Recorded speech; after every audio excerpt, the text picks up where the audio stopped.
musidɓe tedduɓe heeɗiyankoɓe e yeeɓiyankoɓe haalide africa pular hine wayno hannde africa pular ena ɗoynete e gamaji saare ɗon sen mbi hannde gamaji saare koko mawni heɓude ɗo waɗede saabu eɗen gandi mo ganduɗa ko maire mo keso pul guel mo ganduɗa ko kañum lomti hono mo ganduɗa kañum woni hono ceerno Ndiaye ono mo ganduɗa ko Harouna Arɗo Gallo Ba ko kanko hannde fiiloto lefol gam hannde maire ɗoynete gamaji saare ko holliti tan hannde ko bandiraɓe ko weltare mawde ɓe goniri ɗo nde tawno eɗen gandi ko pular wi ko soynoten so tawi saami tan ne hani hoccede hannde noon jii bandiraɓe ko woni ko ɗo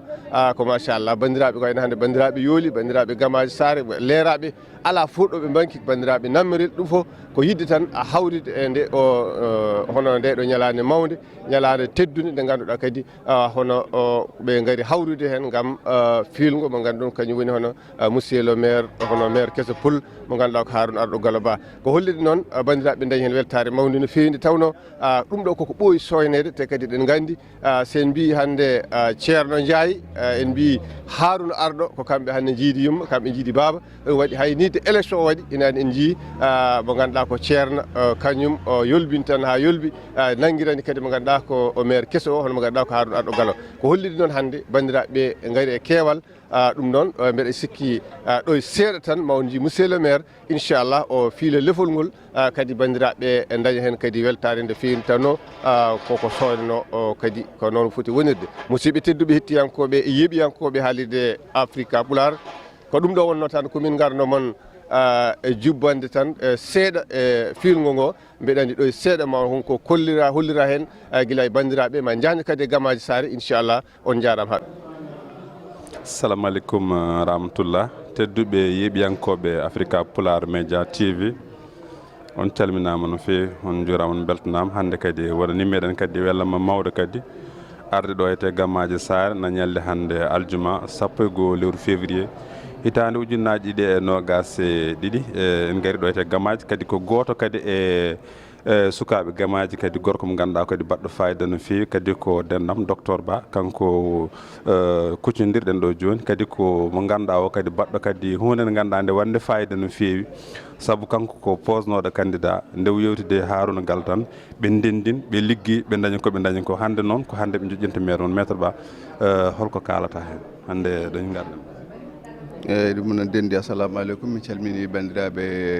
e kuuɓal wonde yaɓoɓe hono télé africa pular eyyi hannde no mbiruɗa ni rendino ɗon ko jaam alhamdulillahi rabbil alamin en jeehi vote yimɓeɓe dañi résultat hannde noon ko jour installation hannde woni conseil municipal o ko hannde joɗɗinte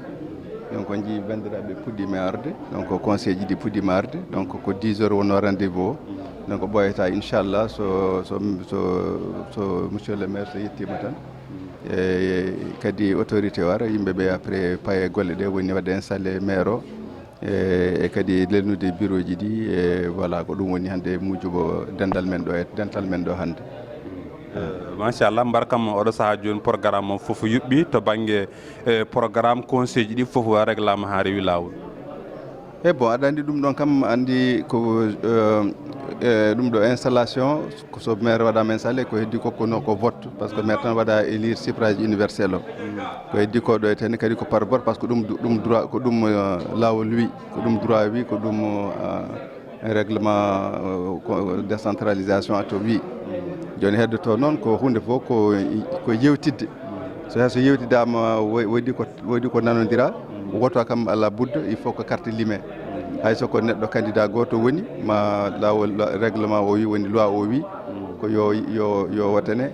hay maire hoore mum watat ko ɗum woni lawol taw ko bulletin secret ko ɗum woni particularité o eyyi ko ɗum waɗi fayida no fewi programme o so tawi ɓe korima nandir tan woote hay maire o foti ko wodde ɗon waɗi fayida hol caɗele kebɗon e campagne he mbar ala caɗele kebɗon hen e affaire campagne he eyyi aɗa andi campagne kam ko dogdu tan campagne kam ko tampere tan a yahat jamma jaaha ñalawma a yaha tan aɗa yaha hunde foof il faut ko surtout ko campagne élection locale ko porte à porte ko porte à porte donc ko noon yarata ɓe alhamdulillah rabbil alamin bon min mbaɗi zone o foof min jeehi jeeri min jeehi waalo min mbaɗi axe godron yahama jamma yahama ñalawma kadi kala ɗo foti dildinede sababu yimɓe dildinde sababu ko yiɗɓe wonde conseil municipal ɓe ko ɗo e wuro ngo ɓe jeeya labude il faut ɓe gara yimɓe ɓe ɓe keeɗo hujjaji mabɓe keeƴo haajuji mabɓe ɓe keeɗo doléance uji mabɓe pour en cas janggo e jaam so yimɓe ɓe jooɗima dañjo wiyete ko tan e lappulɗo pawi programme par ce que sa yiyani sa yii kam hay goto haalantama a wawa haalde ka yiyani mais sa yii ha yii e joddima e yimɓe ɓe naate cuuɗi mabɓe naate mbaraji mabɓe naate guese mabɓe a yii gurdam mabɓe mais ma e kuuɓal ma andu saabu hannde somin ƴeewi hannde commune o komin jii ko mbeɗa wawma sifanade gueɗe ɗiɗi ha gueɗe tati commune o ko commune pratiquement ko ancienne communauté rurale woni ɗo ko ndema woni ɗo ko gaynaka woni ɗo ko awo e to jeeri ndi ko toon gaynaka ha ɓuuri wonde bon min jii ko alhamdulillah rabbil alamin bon ndiyam no woodi mais jeejogol ngol fuɗɗima huuɗo ko fuɗɗima mankude yimɓe ɓe so ɓooyi mbatta ɗeggude kadi il faut kadi change en kadi gonka gaynaka an gaynaka rewde naggue tan e terre ɗumanti koko gasi saabu ladde nde natti wade jogade jawdi ndi huuɗo ko hayso wona no cuumu no sumani a hii ko suumi ɗum so suumi kadi wonko usto hayso wonama huuɗo ko hendu weɗata ɗum yaaha donc il faut hannde mbaɗen ko wiyete élevage moderne woni stabilisation woni ƴettude nayyi ɗi gandanɗa hoore makko ko mbaɗa métissé ɗi mbaɗanma kosama heewa ne mbaɗanma tewa heewa tawa alnama tampere mais taw mbaɗɗa ɗum koye nokku goto ɗum ko projet ɗi gandanɗa hoorema tawde gardiɗo e wuuro ngo ko woni président des éleveurs woni Harouna Gallo ba donc ɗum ɗon je pense que ɗum ma wawa wonode inchallah machallah jaafoɗa min gartu seeɗa e gamaje holi mennoɓe ɗum ardade ha tolni ɗo tolniɗen garana meɗen hen ala ɗum ɗo ko ɗum fonno haalde ɗum ko président Moussa Sow jooɗi da saabu ko kanko ko gandu men meɗen ɗennan kanko nde guilay taye sako par ce que communauté rural wonno woni taye sako wonino kam maccude bodejo wonino Sambano kanko yo Moussa oɗo Moussa Demba Dongel Sow après oɗo yetti ko hono wiyete ko Kalidou Ceerno Kalidou Ndiaye on waɗi mandat e comité en tant que président conseil rural mais kanko kadi woni kadi premier maire e nde gamaji waɗi communalisation universelle kanko jofni mandat makko joni après joni minen mandat men oɗo joni fuɗɗotoɗo hannde inchallah waɗama installé kadi min jokka hadi koko continuité tan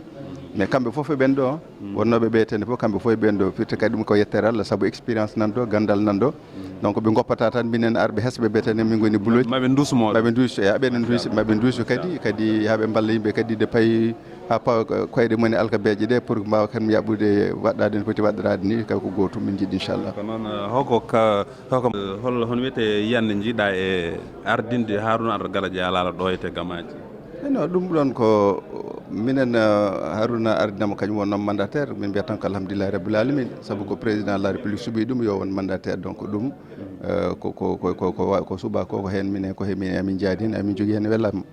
ko ɗum taki arda ha yettiɗo ko heddi ko noon ma to ha mbaɗen installé rek kadi ma yimɓe duttodiri kadi e yewtere so tawi woni won namde goɗɗe garɗe kadi men gostodiri miijo inchallah a famde holko woni Africa Pular ceerno merci on jarama mi rutto tan mi yetta moon ɗo aduna mo tolniɗen mi yetta Africa Pular par ce que culture Pular ko culture baɗɗo fayida ala fof ken mbawa hebde culture o so daranima oɗo culture vraiment on jettat ono darnima leñol ngol fof min duusi moon hen min mbaɗ moon hen félicité min mbaɗ moon encouragé ko battiremi tan mbeɗa andi temps oɗo faani oɗo commune mamin dara min duusi maire entrant o kala gandal amen e doole amen mamin battu hen par ce que minen jeeyi commune o min jiiɗi commune o waɗ développé kadi homo jogui prédisposition homo jogui engagement min jii ɗum hen ɗum noon ala sago minen fof min batta hen doole amen min ñagoto tan ko yo Allah ɓeydo nanodiral ngal conseil ji mi juurima moɗon e min ko Amadou Mamadou Ba ko sous préfet arrondissement Sagna kalɗo wi sous préfet Gamaji kono juum ko sous préfet arrondissement Sagna adi fof ko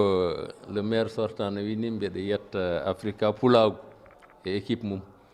saabu kala nde événement waɗi e nder Pulago hoɗon jiiye hen oɗon nane hen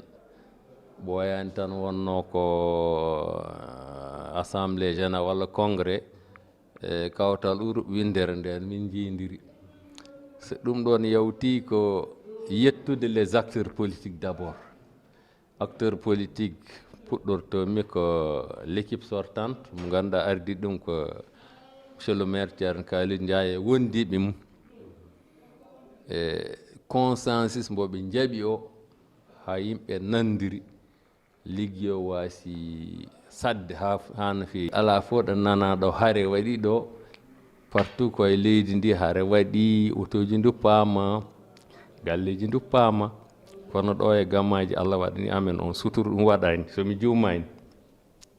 wadde kamɓe fof ɓe jette saabu ɓe gandi ko ɓe ndendi ko commune o ɗum ɗo ko saaha daɓɓa tan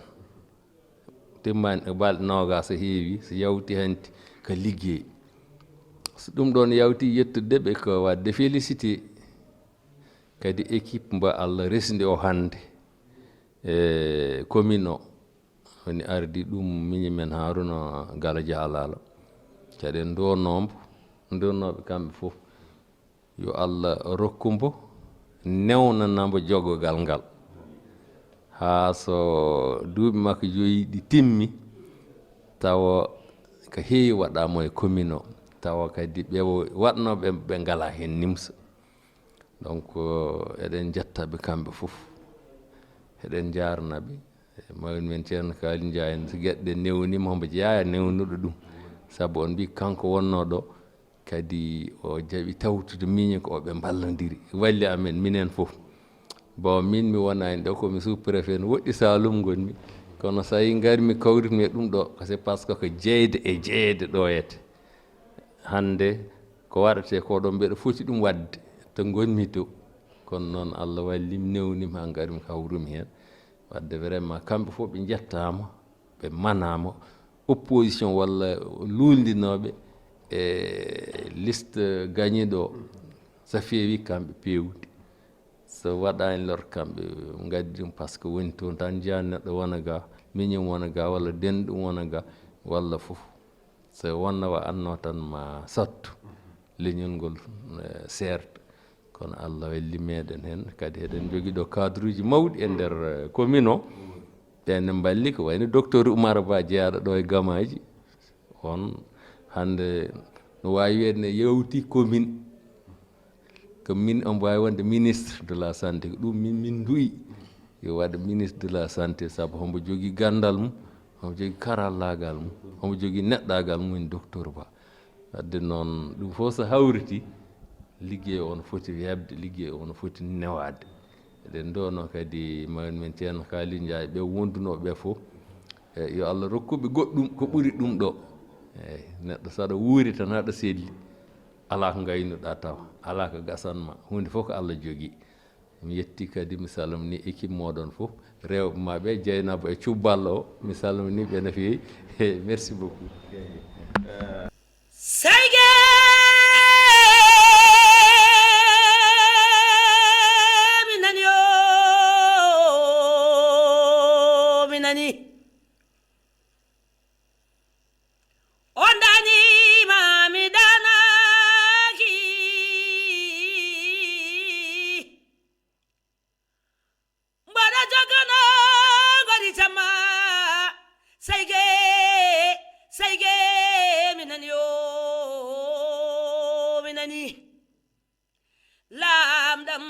lamɗo leydi am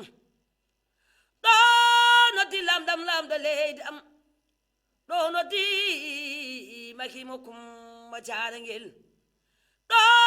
noddi makimo kumma jarangel ɗo noddi makimo Amadou Sall ɗo noddi lamɗam banda men wele rari ko nane reno e Europe kala maki nanni ɗum e Sénégal maki addani en ko soyneten Europe maki artiri ɗum ɗo e Sénégal o addani en laana leydi o addani en deeri o e maki Amadou Puɗɗi mi wima lamɗam addani min laana nder ɗo ter ɗo e Sénégal mi wima maki addani min kalana min coynotono ɗum ko Europe laana de gaddama e sénégal addi ɗum ko président sénégal woni on maki amadou coumba diare ngel ɗo noddi maki mo coumba diare ngel maki asal taliji kewe sénégal maki amadou buuɗi fewni sénégal taliji kewe sénégal lampaji kewe sénégal heege yiwe sénégal ɗom ka yiwe sénégal ɗum fof ko maki amadou buuɗi abdoul souwad ɗo noddi lamɗam ɗo noddi lamɗam lamɗo leydam ternati sénégal soynene no ko rob koni maki artiri ɗum ɗo e sénégal laana leydi o e maki amadou hani no ari ko atiti hande nde garɗa nde sénégal feewi garɗa sénégal yooɗi garɗa sénégal leeri on ko lamɗo ɗo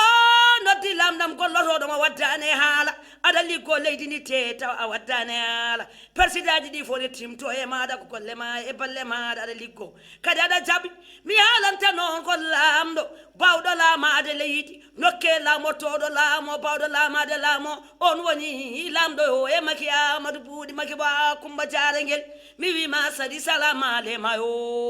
lamɗam talibi yillim ɗo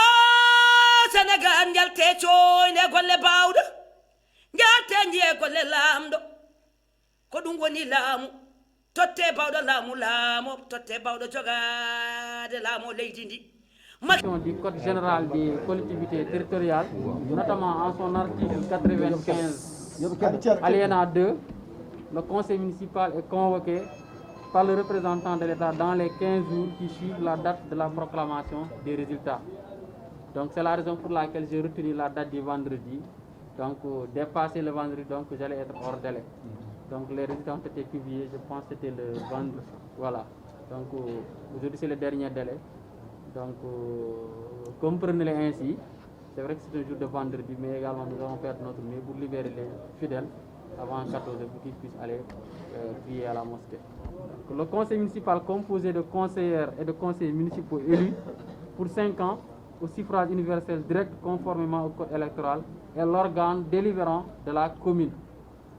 Le maire est élu au suffrage universel direct. Il est à la tête de la liste ayant obtenu le plus grand nombre de suffrages au scrutin majoritaire municipal. Il dirige le bureau municipal qu'il partage avec un ou plusieurs adjoints élus en son sein par le bureau municipal, par le conseil municipal. Pour le cas de Gamaji Saré, donc, il y aura 3 adjoints à élire. Donc le bureau est composé de 4 membres, le maire plus ses 3 adjoints. La séance au cours de laquelle il est procédé à l'élection des adjoints au maire est présidée par le maire, élu au suffrage universel direct. Le secrétariat est assuré par le plus jeune conseiller. L'élection des adjoints au maire a lieu au scrutin secret et à la majorité absolue. Si après 2 tours de scrutin, aucun candidat n'a obtenu la majorité absolue, il est procédé à un 3e tour du scrutin et l'élection a alors lieu à la majorité relative. En cas d'égalité de suffrage, le plus âgé est déclaré élu. Donc juste une interprétation de cette disposition du code électoral en pulaar. Wi de montan ko élection ngaji adjoint di so yonti candidat ji di pour mbawa gagnade premier tour ko mandaña majorité absolue. Majorité absolue woni ko 46 conseils divisé par 2, ça vous donne 23 plus 1, ça vous donne 24. Pour être élu au premier tour, pour mbawa yawtude premier tour ko mandañ keba carte nogas e nay. Ça goto heɓani carte nogas e nay ko ma 2e tour waɗe. 2e tour également, ça goto heɓani carte nogas e nay ko ma 3e tour waɗe. 3e tour non ko ɓurɗo kartal tan yawtata. So hawri noon won conseil won candidat ji ɗi poɗɗe kartal ɓe darata ko keccuɗo. O keccuɗo wiya o yawti. Ko noon yarata. Également so woni premier tour na waɗe. Candidat so woni o heɓani majorité absolue. On wawi wadde représenté au 2e tour, wawi wadde maintenir candidature makko pour 2e tour. Wona comme élection ngaji goɗɗi wiya ko ɗiɗo ɓe kaydi ɓe tan jahata. Ko fofen à moins que candidat o ɓe min waɗi retiré waɗi désisté. Mais so wona ɗum ɗon hay so woni ko kartal gotal dañɗa aɗa wawi yaade 2e tour. De même jaha 3e tour. Ko 3e tour noon haaɗi. 3e tour ko soit majorité relative, soit le candidat le plus âgé en cas d'égalité. Ko ɗum ɗon dañnon pour haalde et que Fati est élection adjoint. Le maire, si vous me le permettez, je veux revenir également sur la loi instituant la parité homme-femme. Voilà, donc c'est la loi numéro 2011-819 du 16 juin 2011 portant application. Attends, ça c'est le décret. C'est la loi 2010-11 du 28 mai 2010 instituant la parité absolue homme-femme. Donc à l'article 1er, donc la parité absolue homme-femme est instituée au Sénégal dans toutes les institutions totalement ou partiellement électives. Donc, pour le cas du conseil municipal de Gamadji-Saré, donc la commune de Gamadji-Saré, c'est une institution qui est totalement élective. Donc tous les conseillers sont élus. Il n'y a pas de nomination. C'est des élus, donc c'est totalement électif. Donc le reste, c'est les listes de candidatures. Là, nous avons dépassé cette étape parce que nous avons pu vérifier également et que la partie a été respectée lors du dépôt des listes de candidatures. Donc je vais en venir au décret d'application, qui est le décret numéro 2011-819 du 16 juin 2011, portant application de la loi instituant la parité absolue homme-femme. Conformément à la loi numéro 2010-11 du 28 mai 2010 instituant la parité absolue homme-femme dans toutes les institutions totalement ou partiellement électives, les listes de candidatures à l'élection dans les dites institutions sont alternativement composées de personnes des deux sexes sous peine d'irrecevabilité. Les institutions totalement ou partiellement électives concernées sont les conseils régionaux. Donc on ne parle plus depuis l'avènement de l'acte 3 de la décentralisation. On parle maintenant de conseils départementaux. Il y a les conseils municipaux ainsi que leurs bureaux et commissions. Donc juste parlant de bureau, le bureau municipal est composé du maire et de ses adjoints. Pour le cas de Gamadji-Saré, le maire étant de sexe masculin, donc cela veut dire que si la parité est respectée, le premier adjoint doit impérativement être de sexe féminin, le deuxième adjoint de sexe masculin et le troisième adjoint de sexe féminin. Donc maintenant, ce n'est pas le sous-préfet, le représentant de l'État qui va organiser les élections, c'est plutôt le maire. Moi, je serai là comme superviseur. Et laisserai également le soin au maire qui préside et au secrétaire de faire le procès verbal. Donc c'est ce que je voulais apporter comme précision concernant l'application de la loi sur la parité entre hommes et femmes. Pular donc jaafuɗon mi wono ko pular juddu jeeri min kalano tan koye parité woni hakku debbo e gorko mi wiyatano koye liste uji ɗi mbiyatama ko so debbo ardima ko gorko fawoto hen ha liste o gasa walla so gorko ardima ko debbo fawoto hen ha liste uji gasa ɓe mbi noon so o yonti pour bureau municipal so wiyama bureau municipal ko maire et adjoint ji mum sa ɓami Gamadji-Saré ko maire et adjoint ji tati ɓe gona nayo Allah waɗi maire o ko gorko donc so parité waɗama appliqué kono ko premier adjoint makko ko debbo foti wonde deuxième adjoint wona gorko troisième adjoint wona debbo ɓe gona ɗon wiyete parité waɗama respecté joni noon ɗum min gueɗalam ko wadde supervisé ko maire watta organisé élection ngaji ɗi voilà ko ɗum jinnomi hen pour famminde on wona min ko assemblée nationale waɗi voté loi o président de la république ɓami décret pour signe ɗum waɗi décret d' application o haali hono yarata ko ɗum ɗon jinnomi wadde apporté pour fofen paama ɗum joni noon kanko la décision finale lui revient kanko watta présider la séance. Donc s'il n'y a pas de questions, donc on peut procéder directement à l'installation du maire de la commune de Gamadji-Saré. Oui. Donc veuillez vous lever.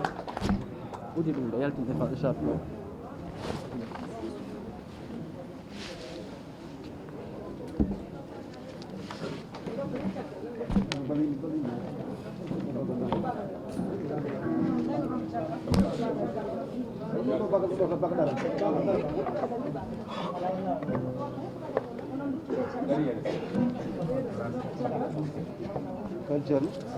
ada kaparan, anito,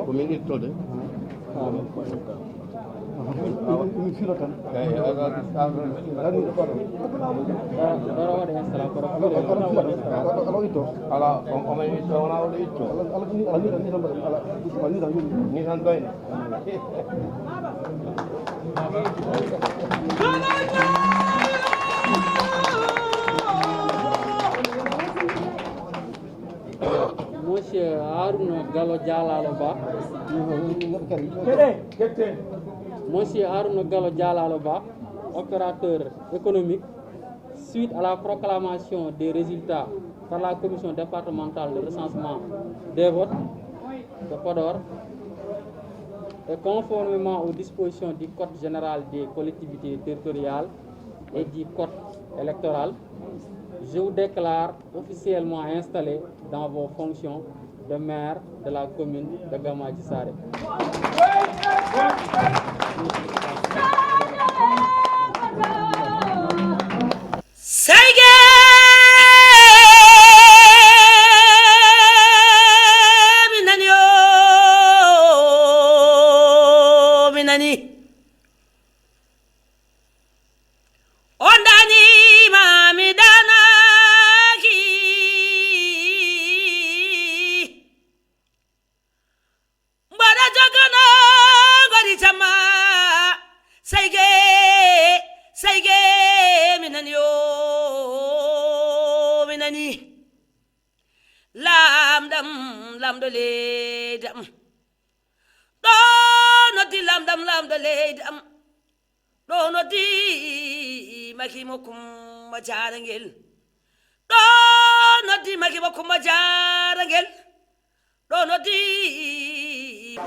O wi piito golle ɗe jooɗi no feewi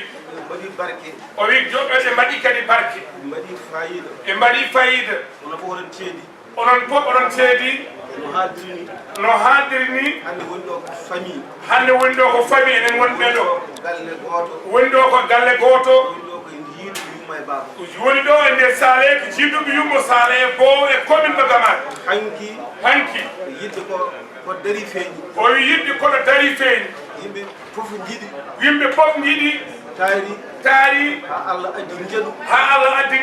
enen fof ken yeɗaɗo enen fof koyen yeɗaɗo enen fof koyen yeɗaɗo enen fof Allah hokki men enen kala Allah hokki men enen fof ken conseiller wadde enen fof kon conseiller wadde enen fof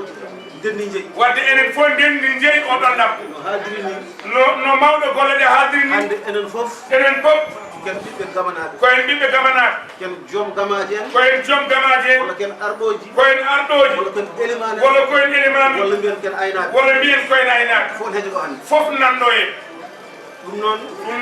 no sous-préfet haaldir ni no sous-préfet haaldir ni golle ɗe onon fof onon kala Allah jarama on jarama Allah de jarama monsieur le maire wi Allah jarama on jarama Allah jarama on jarama yo Allah waɗe mon barke yo Allah waɗa liggey mon barke golle men barke waɗa golle men barke ɗandi ko ɓuuri jalnade ɓuuri hawnade neɗɗo jogo 50 maaro e junngo mum walla e ko pengal mum ak keyɗuɗo fami kalmi ko neɗɗo jogo sago sumbu e pengal mum ak keyɗuɗo ɗum dali gamaje ɗum dali bom nokkuji kewɗi a wawa fota jogade leydi jogoɗa leydi jogoɗa nangue jogoɗa sukaɓe liggotoɓe jogoɗa laamu no wonnuma mbiya haɗa heeyiɗi ɗum woni ko nannaki ɗum jimmi yo gas leydi gamaji yeyetake tawetake tubako wawa wojju nofuru ha sooda leydi Gamaji Saré sapata wawa juude sukundu ha tayle leydi Gamaji Saré ɗum watta e naggam ɓe ɗendi kono leydi ndi kam mani liggi leydi ndi ma liggi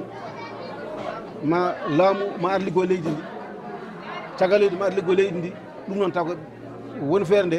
mami haalde gamanaɓe mami haalde la population gamaji min pamonira ane woni bone mbaɗa hunde o waynaki min fof ko mbanmi waynoto joomen leydi ndi waynoto gamanaɓe debbo e gorko yoɓe ande haɗa jogui ɗo hande 10 hectares nani ɗoyata haɗa jogui maayo nan no wirtima ha jogui sukaɓe nan no wirtima nangue haɗa hoyno maayo he ko ɗum wawi wonirde min kalda min pamodira somin pamodiri tan ma do partenaire en liggo leydi ndi taw leydi ma yeeyaka taylaka reedu ma heewa reedu ma heewa a taylani a yeyani a seetta heege so sukaɓe ma janggo hen ma rewen Allah ko ɗum jinmi yen liggueɗo saabu oɗo ko adjoint ko wiyata ko Hammad Thiam ko halwar o woni kanko reenu suudu segumata jibina ɗo kanko ko adjoint wadde ko dow haljide mbimi ko leydi ndi mayen kar mayen ɗomɗit mayen ngalɗo hen taw leydi yeyaka taylaka ɗum mbimi kadi ɗum jaɓɓami inchallah. C'est une grande commune qui fait presque 100 km du Djeri au Waalo.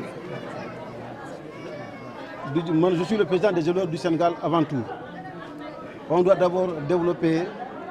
le secteur de l'élevage dans la commune de Gamadji Saré. Secteur de la pêche, parce qu'il y a le fleuve. Et le secteur de l'agriculture, il y a le fleuve, il y a les terres,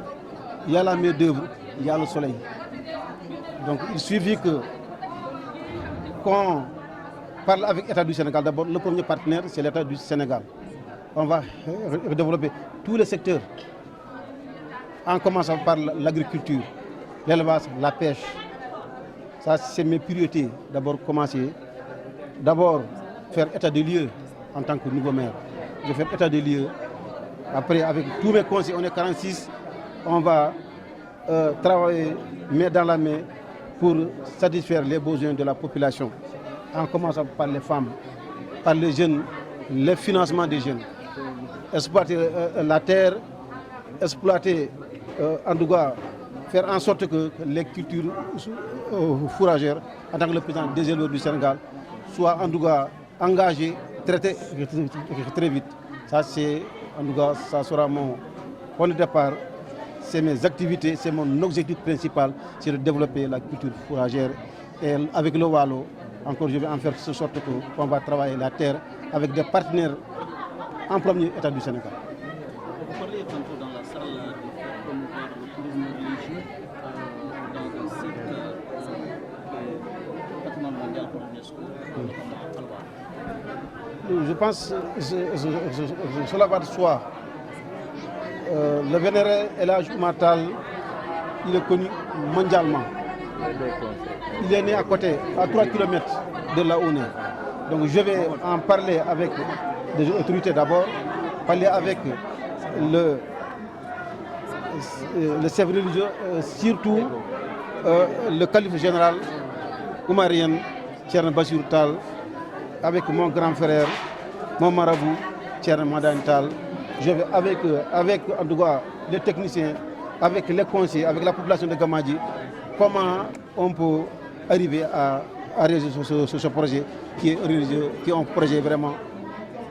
important pour la commune de Gamadji Saré.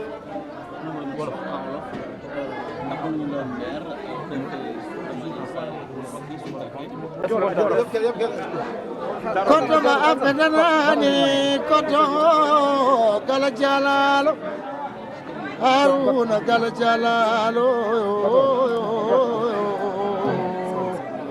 fompi gondi hade yawar an woni nyagel timel koccude yeynata Allah koy wadi ka hane Allah suko wadina hay goto ittata Allah suka ittine hay goto wattata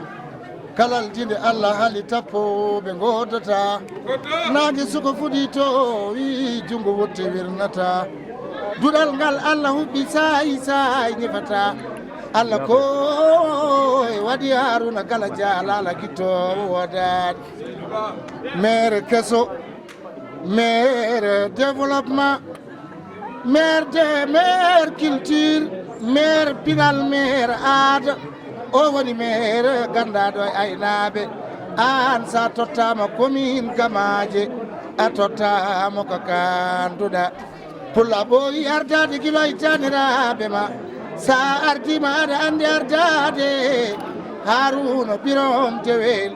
ɓeɓal kumba ɓuuri penda bel penda malte moutar malal hera yewa yo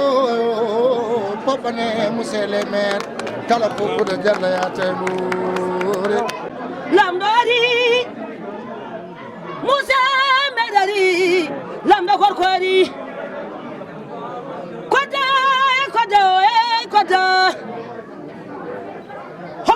doole feeñi jogo wutta wirnata coojindiwe jam lawraari to ngeloba ñamata ɗo mbe wayene yiɗi heɓata to haruna ngabbata ɗo ma wattidde mo yettotako so allah feeri laawol say wuddata so allah wuɓɓi foyde say ñifota so allah si woyndu say bonnata e haruna galo jalalo moƴƴo hajja penda malaɗo on woni nene ma yumma wela kosam wiwima noon allah jigala jalalo kono mi dadañi kala yo yetto allah yetta nene baba duwaw nene koni barke baba mi wimani naari ko aditi yande mi wima an waɗi haruna mo jumaji haruna mo jamaji haruna mo forasuji haruna mo boyili mi wima haruna mo biyeji makka haruna mo masiŋaji jarte coyne lawlala fayore an mi wima duwanaɗo président yi golle maɗa président yi damde maɗa an woni mumti gondi an woni pajowo gacce ñawduɗo ñalade koddamaji ɓe ɓurani sakkidi ɓe keftani jalte coyne gorko pullo hollam jewoma ɗano timatel so jewo haruna galo jalalo ɗo noddimatel so ɗo noddi jewam sira mi wima sira folo e sira ɗo noddi sira folo mi wima matel so jewo haruna galo jalalo ɗo noddi yuman abdoul haruna ɗo noddi yuman sira aysara haruna galo jalalo nodde ɗon penda malaɗo haruna galo jalalo ɗo noddi nabisam koddaya jogoro jam